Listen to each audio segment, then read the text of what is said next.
Bagaimana hukum dan kedudukan apabila kita bertawassul, minta didoakan oleh orang soleh dalam segala hajat kita? Nanti kalau dia datang ke sini, minta doa sama dia supaya dosa kamu diampunkan. Kata sahabat, kami kan sahabat Nabi, tidur dengan Nabi, sholat dengan Nabi, berteman dengan Nabi, perang dengan Nabi. Betul kamu sahabatku, tapi orang ini hebat. Nanti kalau aku mati dia datang ke sini, minta doa sama dia, doanya makbul. Siapa itu? Dia adalah Uwais Al-Qarni, tinggalnya di Yaman. Dia tidak datang ke Makkah Madinah karena dia menjaga ibunya. Setelah Nabi meninggal baru dia datang. Ternyata doanya lebih makbul daripada sahabat Nabi. Mana dalilnya? Nabi meminta supaya kalau dia datang minta doa sama dia. Itulah dalil minta doa orang soleh. Tapi orang solehnya kan udah ninggal Pak Ustaz. Wala taqulu liman yuqtalu fi sabilillahi amwat. Jangan kau katakan orang yang mati syahid itu mati. Mereka tidak mati, bal ahya, mereka hidup. Walakin la tash'urun, kamu yang tak bisa merasakan kehidupan mereka. Beliau hidup, beliau melihat perbuatan kita hari ini. Makanya dalam tafsir Quran, wa qul i'malu, beramallah kamu, fasayarallahu amalakum, Allah melihat amal kamu. Wa rasuluhu, Rasulullah melihat amal kamu. Wal mu'minun, orang beriman melihat amal kamu. Apa kata Imam Abul Fida Ismail Ibnu Katsir? Orang beriman melihat amal kamu maksudnya adalah bapak saya, ibu saya melihat amal saya di alam barzah. Mereka bangga punya anak yang bisa berada di orang-orang soleh. Termasuk Imam Lapeo melihat amal kita hari ini dari alam barzah. Maka tadi saya berdoa, Allahumma inni atawassalu ilaika, aku memohon kepadamu ya Allah, aku bertawassul dengan walimu yang soleh supaya mudahkan urusanku, urusan dakwahku, urusan keluargaku, urusan pesantrenku. Jadikan anakku anak-anak yang soleh. Berdoa kepada Allah dengan menyebut nama hamba Allah yang soleh. Soleh bukan soman. Mana dalilnya? Mana kitabnya? Seorang ulama ahli hadis dari Maroko, namanya Syekh Abdullah bin Siddiq Al-Ghumari, menulis satu kitab, judulnya Ittihaful Azkiya Bijawazit Tawassul Bil Anbiya Wal Awliya. Ittihaful Azkiya, kitab yang menyatakan boleh bertawassul dengan nabi-nabi dan orang-orang soleh. Bertawassul dengan Syekh Abdul Qadir Al-Jilani, bertawassul dengan Syekh Abdul Hasan Asy-Syazili, bertawassul dengan Syekh Ahmad Al-Badawi, bertawassul dengan Syekh Bahauddin An-Naqsabandi, bertawassul dengan Syekh Muhammad bin Abdul Karim Samman, bertawassul dengan Syekh Ahmad At-Tijani, bertawassul dengan Syekh Muhammad Tahir Imam Lapeo. Yang percaya laksanakan, yang nggak percaya jangan ngejek. Yang yakin laksanakan, yang nggak yakin ini masalah tajribah, percobaan. Saya sudah mencoba dalam hidup saya bertawassul dengan orang-orang soleh, urusan saya banyak dimudahkan Allah Subhanahu wa ta'ala. Orang kalau terus ngejek Ustadz, ya saya terus menjawab sampai akhirnya dia capek. Bid'ah, bid'ah, bid'ah, bid'ah.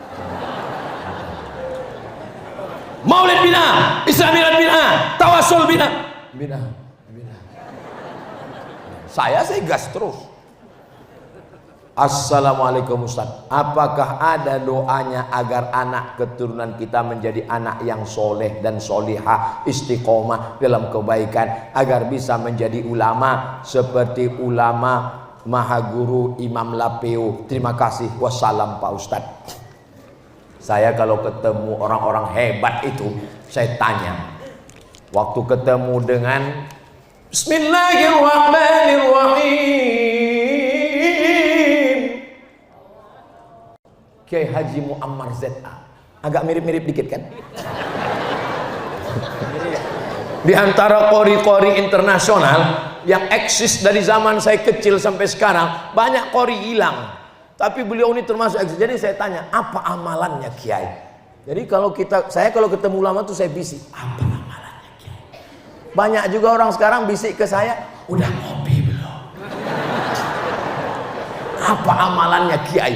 Kata Kiai Muammar, ibu saya kalau habis sholat maghrib ke isya membacakan Al-Fatihah dan Yasin untuk anak-anaknya. Anaknya 9, Fatihah Yasin, Fatihah Yasin, Fatihah Yasin, Fatihah Yasin, bertawassul kepada Allah dengan surat Al-Fatihah dan surat Yasin.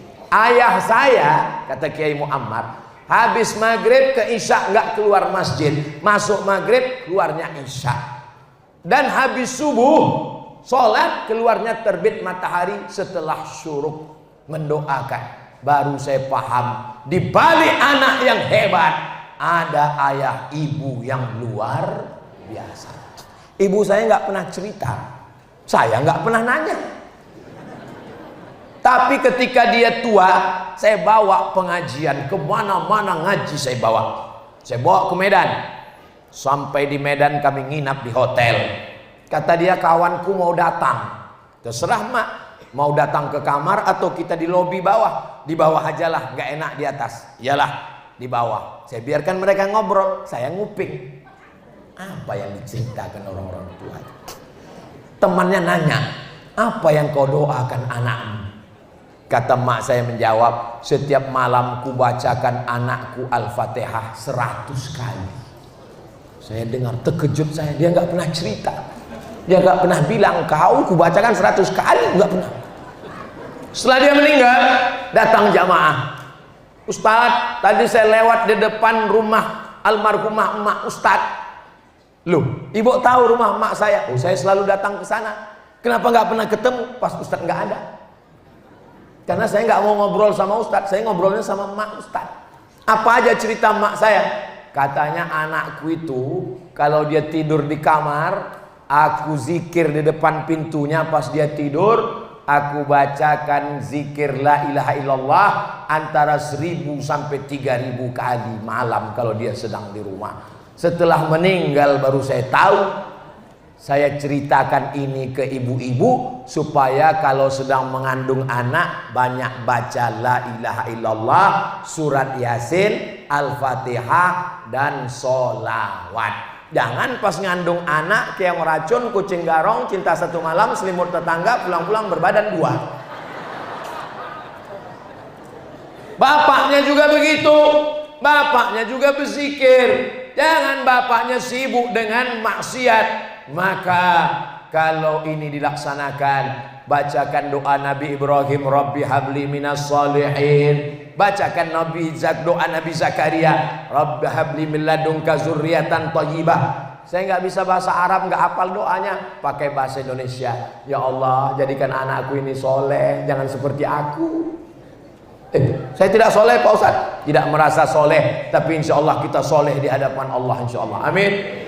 Nah, inilah yang dapat kita lakukan supaya diselamatkan Allah kita dunia akhirat dan anak-anak kita menjadi generasi yang baik dan negeri kampung halaman kita baldatun thayyibatun wa rabbun ghafur. Di akhir majelis, sebelum berdoa, kita bertawassul kepada Nabi Muhammad, kepada sahabat, kepada wali-wali Allah, kepada imam-imam mazhab, bil khusus kepada Imam Lapeu Syekh Muhammad Tahir ala hadhihi niyah. Al-Fatihah. A'udzu billahi minasy syaithanir rajim. Bismillahirrahmanirrahim. Alhamdulillahi rabbil alamin. Arrahmanir rahim. Maliki yaumiddin. Iyyaka na'budu wa iyyaka nasta'in. Ihdinas siratal mustaqim. Siratal ladzina an'amta 'alaihim ghairil maghdubi 'alaihim waladdallin.